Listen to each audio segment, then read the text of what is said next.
We are getting into the finished rough-in plumbing.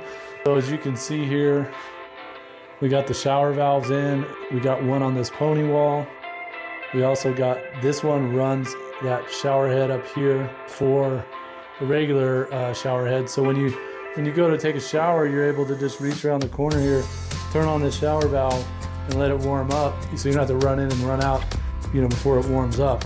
Where the main lines came in, so we just teed off and ran the two hot and cold over here, and then hot and cold over here for a second valve, which is going to fire up right here.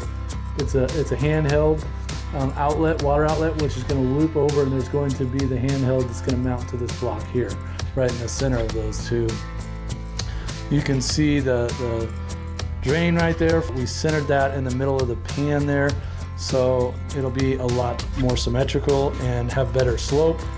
Right here was the old tub trap box that we put a cap on the drain, and there was a manifold, which means more than one line pops up and it rolled back down. So it went into this wall. There was a wall here before, it's called a pony wall, between the old tub and the old shower.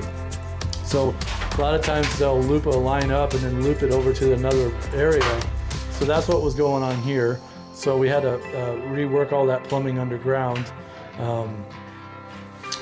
Today we're going to get back on finishing getting into the tile prep and getting that wrapped up and getting ready to start setting some tiles. So stick around, I'll show you what some tile looks like on the walls and we'll go from there. All right, thanks, have a good day, bye.